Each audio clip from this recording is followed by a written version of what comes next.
পরিবেশ রক্ষার লড়াইয়ে একজন অকুতোভয় সৈনিক, কণ্ঠে স্পষ্টতা, চোখে সাহস আর কাজে অবিচল নিষ্ঠা। তিনি সৈয়দ রেজওয়ানা হাসান। সরকারের উপদেষ্টা মনোনীত হয়েছেন হবিগঞ্জের চুনারুঘাট উপজেলার কৃতি সন্তান, বিশিষ্ট আইনজীবী ও বাংলাদেশ পরিবেশ আইনবিদ সমিতির বেলা প্রধান নির্বাহী সৈয়দ রিজওয়ানা হাসান।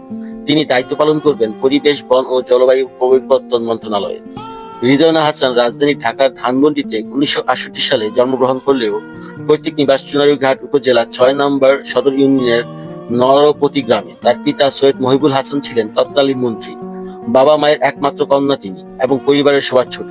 চুনারুঘাট উপজেলা বিএনপির সাবেক সভাপতি ও উপজেলা পরিষদের চেয়ারম্যান আলহাজ সৈয়দ লিয়াকত হাসানের আপন চাচাতো বোন সৈয়দ রিজওয়ানা হাসান বিকারুন্নেসা নূন স্কুল অ্যান্ড কলেজ থেকে এসএসসি পাশ করেন।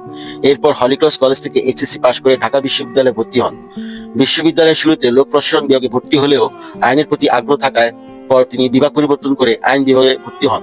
সেখান থেকে ব্যাচেলর ও মাস্টার্স ডিগ্রি অর্জন করেন তিনি। 1993 খ্রিস্টাব্দে এলএলএম সম্পূর্ণ করার পর বাংলাদেশের বাইরে বেশ কয়েকটি ফেলোশিপ কোর্স সম্পূর্ণ করেন। 2012 সালে এশিয়া নোবেল পুরস্কার হিসেবে বিবেচ্য ফিলিপাইন ভিত্তিক রামন মেগেসাস পুরস্কার লাভ করেন। 2022 সালে তিনি আন্তর্জাতিক সাহসী নারী পুরস্কার পান। গত 20 বছর ধরে যুগান্তকারী আইনি মামলার মাধ্যমে তিনি বাংলাদেশের উন্নয়নের গতিশীলতা পরিবর্তন করে পরিবেশগত ন্যায় বিচারের উপর জনকেন্দ্রিক দৃষ্টি নিবন্ধন করেছেন। জনস্বার্থে আইন সংস্থা বাংলাদেশ পরিবেশ আইনজীবী সমিতির বেলা প্রধান নির্বাহী হিসেবে বন উজাড়, দূষণ ও অনিয়ন্ত্রিত জাহাজ ভাঙ্গা এবং অবৈধ ভূমি উন্নয়নের বিরুদ্ধে গুরুত্বপূর্ণ মামলা লড়েছেন এবং জিতেছেন। 2009 সালে তিনি টাইম ম্যাগাজিনের বিশ্বের 40 জন এনভায়রনমেন্টাল হিরো একজন হিসেবে মনোনীত হন এবং 2012 সালে রামান ম্যাগাসেস পুরস্কারে ভূষিত হন। সৈয়দ রিজওয়ানা হাসান বলেন, মানবাধিকার প্রতিষ্ঠা, বৈষম্য দূর করা ও সুশাসন প্রতিষ্ঠা করাই হবে উপদেষ্টা সরকারের মূল উদ্দেশ্য।